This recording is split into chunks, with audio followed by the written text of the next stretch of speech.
Ma la nazionale ieri sera ha fatto veramente così schifo?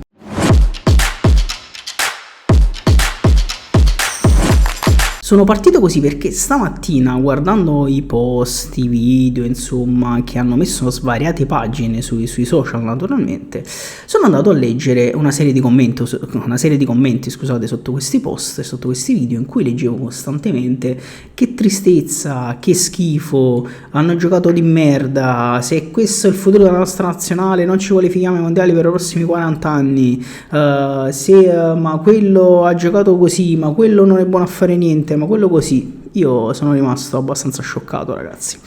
abbastanza scioccato, perché mi è sembrato di leggere dei commenti riferiti ad una nazionale che, diciamo, già bella e fatta e strutturata, con giocatori di esperienza che hanno fatto una partita di merda. Voi mi direte: sì, ma l'Italia ha giocato con il Lussemburgo. Io vi dirò: sì, ma l'Italia ha giocato con quasi tutti i debuttanti. E voi penserete: e che significa? Il Lussemburgo è scarso. Il Lussemburgo è una squadra nazionale comunque non forte, sicuramente non con tantissimo talento, ma una nazionale strutturata, una nazionale che gioca già, insomma, da nazionale A, mentre noi abbiamo catapultato naturalmente tutti i ragazzi dell'Under 21 in campo nella nazionale maggiore. E vi siete solo posti la questione, la domanda, non mi vengono altri sinonimi, che magari questi ragazzi possono aver avuto un po' di,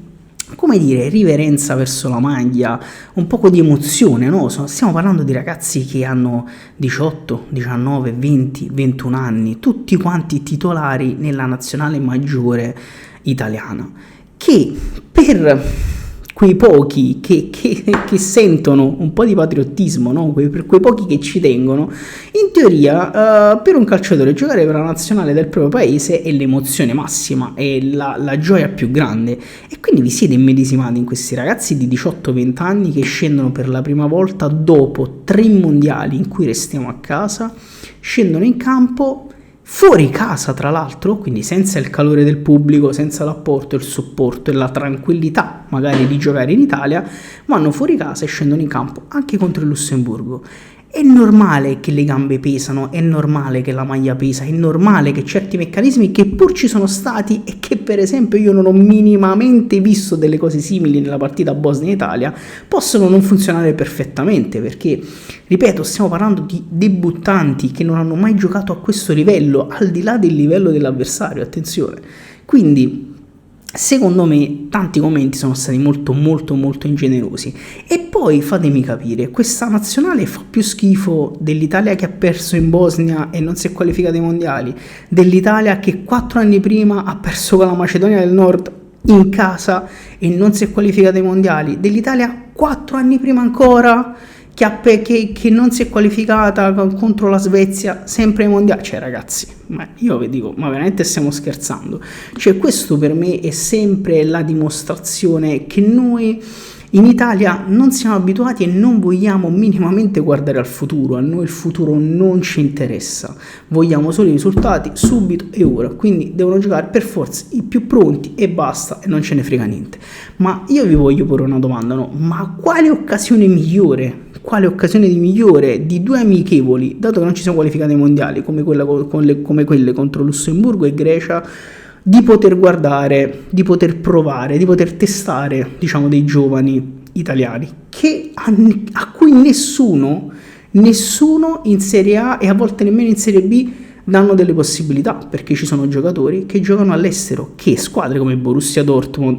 Paris FC, che comunque sta crescendo, e tante altre si sono andati a prendere in giro per l'Italia e se li sono portati, perché offrono non soldi in più, non è solo una questione di soldi, ma per i ragazzi offrono delle prospettive di crescita molto maggiori di quelle che offrono i club italiani. Ed è per questo che un Luca Reggiani se ne va, ed è per questo che un Samuele Nascio se ne va, ed è per questo che un Filippo Mane se ne va, e per questo che un Cole Osho se ne va. Cioè, ragazzi, ne potrei citare tanti altri. Oppure ed è per questo che un Favasuli, che magari è chiaro che deve ancora, diciamo, affinare determinate qualità, ma che corre come un treno più di tutti i giocatori della nazionale messi insieme, gioca in Serie B col Catanzaro e non gli viene data nemmeno una minima speranza in una squadra, lasciatemi dire, restando a questo campionato di Serie A, come il Pisa, per esempio, per farlo giocare al posto magari di uno straniero. Io non ho assolutamente nulla contro gli stranieri, anzi, insomma, chi ha talento deve giocare, punto. Ma è per dire che noi non vogliamo guardare mai al futuro, non vogliamo mai guardare alla crescita del giocatore, non vogliamo mai dare delle opportunità, perché a noi interessa il risultato adesso, ora e subito. E quindi c'era anche chi diceva, ma contro il Lussemburgo bisognava vincere 6-0, che è sto schifo, che è sto 1-0. Ragazzi, significa che significa semplicemente che noi siamo andati al Lussemburgo, contro una nazionale sicuramente non fortissima, a vincere 1-0 con tutti i ragazzini. Cioè, ragazzi, questa cosa secondo me è passata molto inosservata. Ragazzini che nel primo tempo hanno avuto un po' di esitazione, un po' di riverenza, un po' le gambe pesanti, molta emozione sicuramente, ma che nel secondo tempo hanno cominciato a martellare. Cioè l'Italia non solo ha vinto, ma ha anche meritato di vincere, cercando di giocare a calcio, cercando di tenere la difesa alta, cercando delle combinazioni, cercando l'uno contro uno, cercando gli esterni, cercando dei triangoli, cercando degli inserimenti di centrocampisti, vedi Pisilli, vedi Lipani, insomma cercando anche delle situazioni di gioco interessanti e anche belle, giocando tra l'altro 4-3-3, porca troia ragazzi, giocando 4-3-3, cioè giocando con la voglia di andare a fare male, con la voglia di andare addosso, con la voglia di pressare. Ma scusatemi, ma quante altre volte avete visto l'Italia giocare in questo modo? Quante altre volte avete visto questa voglia che hanno questi ragazzi di stare nella nazionale? Io parto anche da questo, la voglia di stare in quella dannata nazionale, di ammazzarsi per quella dannata nazionale, cosa che io anche in Bosnia in parte non ho visto, perché ce la siamo già dimenticata la Bosnia, ma io me lo ricordo, l'errore madornale, clamoroso, spaventoso di Bastoni che si fa espellere. Ma prendo Bastoni come esempio, ma potrei citarli tutti, ho la formazione qui davanti a me, ma prendo Bastoni perché Bastoni, che è un campione affermato ed è forte, perché Bastoni è forte, è un grandissimo difensore, non mi può fare quella cagata in quel momento, perché quello è una cagata che mi aspetto da un ragazzino di 20 anni che sta debuttando. Me l'aspetto quella cagata, me l'aspetto che sbaglia il pensiero e invece di accompagnare entra in scivolata rischiando e prende il rosso e condiziona la partita. Io me lo aspetto, ma me lo aspetto dal ragazzino, non da Bastoni. Allora io non posso dimenticarmi, adesso non posso criticare questi ragazzi che hanno giocato ieri sera e che si sono dannati l'anima per portare a casa anche il risultato, perché era un amichevole, ma l'hanno presa seriamente tutti. Allora, veramente, perdonatemi se io mi emoziono a vedere certe cose, mi emoziono a vedere un allenatore che giustamente vuole valorizzare il suo lavoro, che non ha peli sulla lingua e che mette la formazione che dice lui e che cerca di far giocare nel modo in cui dice lui i ragazzi anche nella nazionale maggiore. Perdonatemi se mi emoziono per un Favasuli che corre come un treno, per un Coleoscio che prova a dribblare ogni volta che ha la palla, perché quale giocatore della nazionale italiana in generale fa questo? Quale giocatore italiano ogni volta che ha la palla prova a puntare? Mi può venire in mente, c'ho la formazione contro la Bosnia davanti, Politano, ma Politano ragazzi, io tifo Napoli, Politano io voglio un bene di pazzi a Matteo, ma Politano ormai ha 32-33 anni e non ce la fa più tendenzialmente a fare quello tutta la partita. Invece ho visto un Coleoscio che tornava, ripiegava, faceva le diagonali, andava a marcare il terzino, poi andava davanti, puntava, sbagliava, ragazzi, ma mi sembra anche normale che sbagliano, mica sono dei fenomeni, cioè purtroppo questo possiamo dirlo, non sono dei fenomeni, ma mi sembra ci sono tanti ottimi giocatori. Mi emoziono per un Pio Esposito che nonostante abbia praticamente 20 anni gioca tendenzialmente da veterano, guida l'attacco, guida la squadra, ma potrei citarmene tanti altri, cioè vi potrei citare Filippo Mane, ragazzi, Filippo Mane che entra al centro della difesa cercando di interpretare il ruolo alla sua maniera, sbagliando perché a volte magari è un po' impetuoso, un po' irruento, ma entra in anticipo, ma cerca di marcare in un certo modo, ma quando esce palla al piede, ragazzi, l'avete visto quelle 2 o 3 volte che è uscito palla al piede e ha messo anche il passaggio, poi sbaglia, va bene, ma quanti difensori italiani la fanno questa cosa in un certo modo a quell'età, perché il problema non è che non ci sono e che non lo fanno, ma io dico a quell'età. Quindi secondo me è chiaro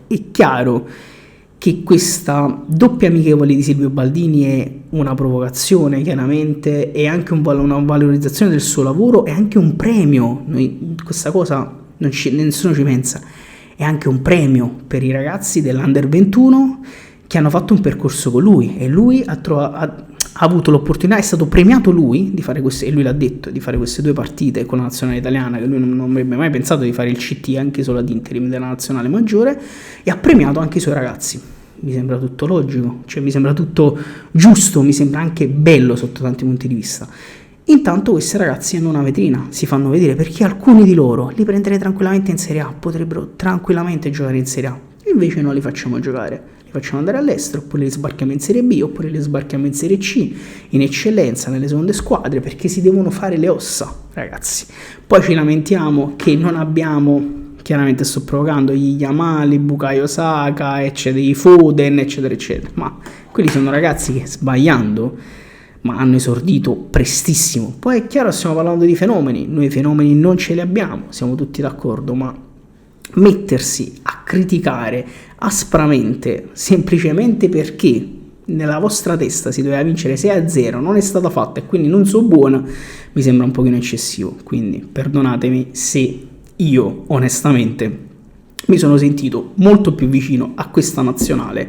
che alle nazionali degli ultimi 15-16 anni, praticamente post 2006. Raga, spero di essere stato abbastanza chiaro, se ho divagato mi dispiace, se non sono stato chiarissimo mi dispiace. Se volete sapere come la penso su qualche altra cosa scrivetemelo naturalmente nei commenti e io andrò a fare altri video.